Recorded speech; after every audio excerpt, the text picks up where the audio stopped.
Good morning. It's wonderful to be back in New Jersey. Peter, thank you for the introduction.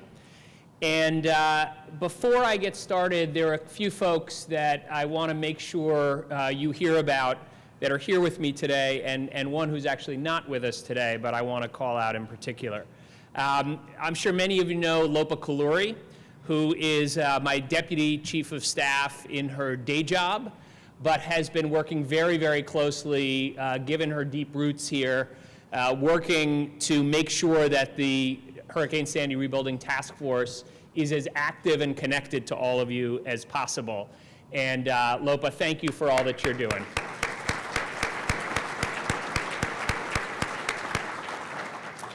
And I am pleased to announce that sitting right next to her is the task force's New Jersey State Director, who just started this week, Michael Passante, also a Jersey guy, worked in local government, came to the United States Senate, and we're very, very lucky to have him back here on the ground in New Jersey as the State Director, our point person for all that we're doing in the state of New Jersey. Michael, thanks for being with us. And finally, they're going to be working very, very closely with Mirza Oriols, who I think all of you probably know. She's our acting regional director, based in the New York City office, but a resident of New Jersey, and has been absolutely relentless in her work since Sandy.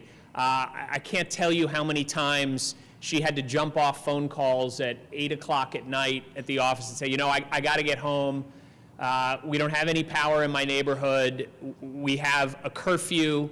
I have to make sure I'm getting back. Otherwise, the police will not let me home to see my kids. And it's that kind of dedication that Mirza and the whole team at HUD have showed. So please keep working with our folks. We've got a lot to do. They're here today, and they're here today for a reason, to make sure that we stay connected with all of you. So we've got a great team here, but I am particularly thrilled to be joining you at this conference because this issue that I'm going to be talking about is central to the work that we're doing, not only in rebuilding after Hurricane Sandy. It's also been at the center of what we do every day in the first 4 years of the administration, and it's at the center of what you've been doing for 25 years. New Jersey Future has been an absolutely critical player in the discussions about how we revitalize and grow our communities in a way that makes them more economically competitive and environmentally sustainable. The work you do provides communities with the tools that they need to make smart decisions about how to grow their economy, how to use their land, and how to lift up more of their citizens into the middle class. You heard the President in the State of the Union talk about his effort to create ladders to opportunity, making sure that every American that works hard, that plays by the rule, no matter where they grow up, no matter the color of their skin or who they are, where they come from, they should all have a chance to make it into the middle class. And that's been at the center of the work that you're doing. Now, as I said, that work has always been important to us during the first 4 years of the administration. But it is even more important as communities face some of the most difficult questions that we can imagine in the wake of Sandy. And I will tell you, this is not just a job to me. I am a native-born New Yorker, but I also worked just north of here. That affordable housing stint that Peter talked about was at Prudential, running the affordable housing work there. And I will tell you, as many have reminded me, I married up to a Jersey girl who grew up between Pennington and Hopewell. In fact, this was my exit off the New Jersey Turnpike from Brooklyn to get to the house, got married there, and still have very deep roots nearby in the community. What I will also tell you is that just a few weeks after the storm, I returned to Brooklyn to bury the daughter of a friend who had been killed in the storm. I still have friends who are out of their homes and businesses just a few blocks from where I lived in Brooklyn for 15 years. So I know very personally that this is not just about abstract appropriation bills or rules and regulations. This is about the most heartbreaking destruction and loss of life that any community can experience. But I also know that the strength and spirit of the people in this room, across this region, will ensure that communities, no matter how badly they've been knocked down, will keep getting back up, rebuilding, revitalizing, and allowing people to get back, and communities to get back to lives of meaning and purpose, to ensure that our kids have a future that they can look forward to. The President has made absolutely clear that he is committed to doing all that he can and that we can as an administration to support all of you as you do that. Now, you all know that Sandy was one of the most destructive and devastating storms our nation has ever seen, killing over 160 people, causing tens of billions of dollars of damage to homes, businesses, and our infrastructure. The President pledged immediately after the storm that all of the resources of the federal government would be brought to bear to assist the region, not just immediately, but for the long term as well. He's kept that commitment. Within a week after the storm, nearly 15,000 responders from federal agencies were here on the ground making a difference. And already to date, FEMA alone has provided $3.5 billion of assistance and aid to help people begin rebuilding. Our immediate goal continues to be getting funding into the hands of families and businesses with the most pressing needs as quickly as we can. But the President also promised that the federal government would be here in the region for the long haul. That's why he pushed Congress to pass a supplemental spending bill containing $60 billion in aid for the region impacted by Hurricane Sandy. And while it took longer than it should have, thanks to the leadership of the President and the remarkable work of your congressional delegation and the New York congressional delegation and others around the region, this bill got through a very divided Congress, and the President signed it as soon as it reached his desk. Because as he said, for families struggling to put their lives back together, every day without relief is a day too long. That's why I'm also proud that HUD announced the first round of allocations of the Community Development Block Grant disaster recovery funding a mere 8 days after the President signed the bill, the fastest HUD has ever allocated funds following the signing of an appropriations bill. The first round of funding included $5.4 billion for 5 states and New York City. New Jersey, I would add, got the largest of those allocations, and it's focused particularly on addressing the largest, most immediate unmet needs, particularly in housing and for small businesses. This morning, we released the criteria that grantees must meet to access the funds, a notice that is up on our website as we speak, which means that the money can begin flowing in a matter of weeks to the places and to the people that need it most. We've worked closely with the grantees throughout the last few weeks and have taken, you'll see in this notice, a number of steps to streamline the process and to ensure that these funds help communities that need it most and to rebuild in a way that makes them stronger and more resilient. But while this funding is a critical part of long-term rebuilding, President Obama also knew that it was not enough for the federal government to simply write a check and walk away. We knew that we had to learn from our experiences following Hurricane Katrina, which, while the most harrowing images we all remember were of families on highway overpasses or stuck at the Superdome, we equally fell short as a federal government and a nation in preparing for the longer-term recovery of the region. And so what we learned is that we have to be thinking immediately, not just about the immediate recovery, but also about how we prepare for the longer-term recovery. Based on that experience and others, we knew that we had to get started on the planning for long-term recovery immediately after the storm.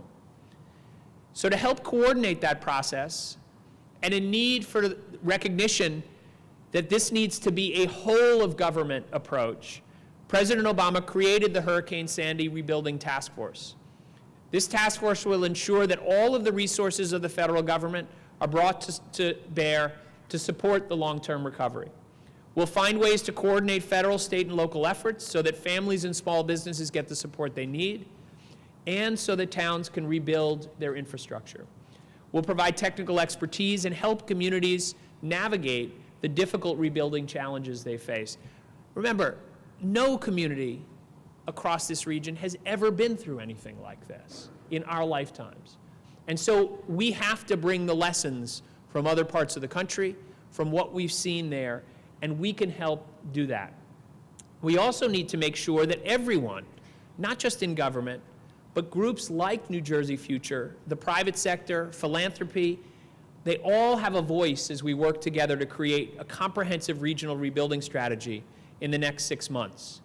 Because one of the other lessons that we've learned following Hurricane Katrina is that rebuilding must be a locally driven effort. Our goal must be to align resources and support to make your local vision of rebuilding a reality. I've been to the region several times since the storm hit, and I've had conversations with state and local officials, hardware store owners and restaurant owners, families that are still out of their homes, and all of them are talking about what they want their communities to look like in the aftermath of the storm. One thing I hear consistently from folks on the ground is that they know we cannot simply rebuild as if Sandy never happened, or as if storms like Sandy won't happen again in the future. We know we have to move beyond the tired debate over long-settled science and address the reality of climate change. While it's impossible to say that climate change caused a particular weather event, the overwhelming majority of established science points to the reality that it's happening, and it sure seems like that 100-year storm is coming every few years now. The President was very clear in his inaugural address, in his State of the Union, that if Congress won't act, he will. He said that he would direct all of us in the Cabinet to identify executive actions that we can take to cut pollution, speed the transition to more sustainable sources of energy, and prepare our communities for the consequences of climate change. Nowhere is the need to prepare for the consequences of climate change more urgent than in the region impacted by Sandy, where the conclusions of the overwhelming majority of scientists are confirmed not by reading scientific reports, but by the changes that families and communities see in their own backyard. This is no longer an abstract debate about when and whether climate change may impact people's lives. This is about the reality of rising sea levels and more extreme weather events, and building stronger and smarter to mitigate their impacts in the future. Creating more resilient communities is a necessity given these new realities. Fortunately, we know many of the steps we have to take to make our communities better able to withstand the next storm. We saw one example during Hurricane Sandy, when communities that had invested in replenishing their dunes and other natural systems suffered less damage than neighboring communities that hadn't. In the Gulf Coast, homes that had been raised and built with stronger roofs and used other mitigation measures went undamaged during storms, while others literally next door in the same community that didn't take similar steps were severely damaged or completely destroyed. Mitigation is simple common sense. We know these storms will be more intense in the future, so homes that wash away and electric substations located in flood zones must become a thing of the past. Mitigation also makes good economic sense. The Multi-Hazard Mitigation Council examined 10 years of FEMA mitigation grants and found government mitigation efforts provide, for every dollar that we spend, $4 in savings from limited damage down the road. This is work that is critical to the future of all of our communities, your communities and others across the region, and in some ways equally important, could serve as a model for what a 21st century recovery looks like for the rest of the nation. But while helping our communities withstand the next storm is important, it is far from our only task. Instead, our goal is to help communities rebuild in a way that lifts up every family, that helps small businesses thrive, and to help them become more economically and environmentally sustainable. This focus on sustainability is not unique to the task force or to these circumstances. It's something the administration has focused on from day one in partnership with groups like New Jersey Future.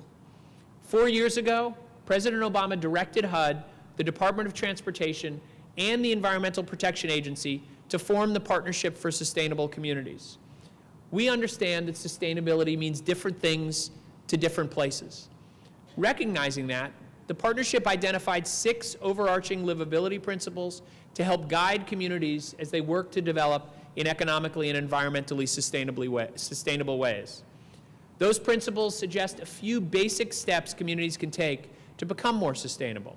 First, provide more transportation choices. Second, promote equitable, affordable housing. Third, enhance economic competitiveness on a local basis.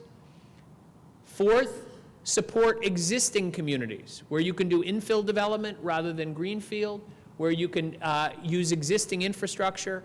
That's smart development. Fifth, that we need to do a better job of coordinating and leveraging our federal policies and investment. We can't keep operating in silos. And finally, we have to value communities and neighborhoods as an asset in our places. Great livable communities are what makes communities more and more economically competitive in the 21st century. We've worked with communities across the country to help put these principles into practice in accordance with local visions from those communities. In fact, the partnership supported and highlighted a terrific example of sustainable development right here in New Jersey among the many grants, Sustainable Communities grants, that New Jersey has won. This example is the expansion of the Hudson-Bergen light rail line. The line moves tens of thousands of passengers every day, and its expansion has opened up additional opportunities to thousands of families by spurring redevelopment along the entire corridor. 10,000 units of housing, millions of square feet of office space have been created within walking distance of the light rail. And hundreds of acres of previously contaminated and abandoned land on the waterfront have been reclaimed. And the public has been involved at every step of the way. And that's what so much of our work in the Sustainable Communities Grant Program has done, is to support planning and ensuring that these types of projects are based on local visions. It's a model we hope to build on in the aftermath of Hurricane Sandy, encouraging communities to incorporate sustainability principles into their rebuilding plans in a way that aligns with their unique visions and goals. With $13 billion in transportation funding alone in the supplemental, $11 billion of it for transit, we have an opportunity that will not come again in our lifetimes. In addition to that, billions of dollars of other investment in infrastructure that we will make. This is the moment when we can decide the future of so many communities along the lines that you've been fighting for 25 years. We know that just like mitigation, every dollar spent on sustainability is a good investment. It's an investment in a stronger economy, a healthier, safer environment, and in reducing carbon pollution that causes climate change.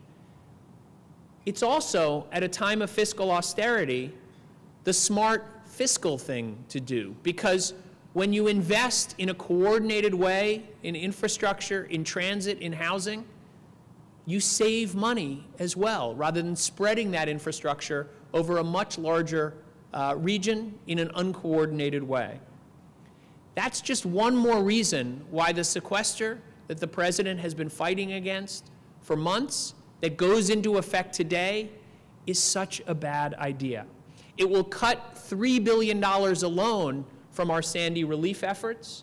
Just in the Community Development Block Grant Program, it's likely to cost 10,000 families and small businesses help across the region. But it's also going to stop us from investing in things that save money down the road. That's why this across-the-board, indiscriminate set of cuts is simply wrong. And it's why the president's plan to replace those cuts with a balanced approach that asks not just families that have been hit by Sandy, or seniors or others living in HUD-assisted housing, folks that have been homeless, to contribute to our recovery, but it asks everyone, including the wealthiest, to make some contribution to that recovery. We need you to continue to raise your voices to get this sequester solved and to get us back on a path to a balanced, sane fiscal strategy. We also know that many of these communities that were hardest hit by the storm were struggling before Sandy hit, and that those places that were suffering the most often had the most distressed housing, the poorest performing schools, the least access to transportation, and far too little economic opportunity. We also know from Katrina, from other experiences, that those very communities that were the hardest hit before the storm are often the ones that recover the slowest, that don't get the attention that they need to rebuild and recover. And so we will make sure, and you will see this in the notice released today and in our work over the coming months, we will make sure that our focus is on helping every community rebuild. And we know that you will be standing side by side with us because these challenges get at the core of New Jersey Future's mission and your work. Your participation and support is vital to helping communities make smart decisions about how they use their land, especially as many towns and cities are essentially reimagining how their entire community should look in the wake of the storm. As I said earlier, rebuilding is a locally driven process with local vision at the heart of it. In order to support the communities impacted by Sandy, we need everyone at every one of the tables here today. We need you all at the table. The work of the task force is to help ensure that all voices are heard. We know that success will not be defined by building things back exactly the way they were, or by ignoring those communities that were struggling long before the storm hit. Success means lifting up every community impacted by the storm, ensuring that they rebuild in a way that makes them stronger, more economically successful, more sustainable, and better able to withstand the next storm. Your support, your ideas, and your leadership will be crucial to these communities in the months and years ahead. I thank you for what you've already done, for what you will do, and I look forward to being your partner in the months and years ahead as we make it right here in New Jersey. Thank you. Thank you.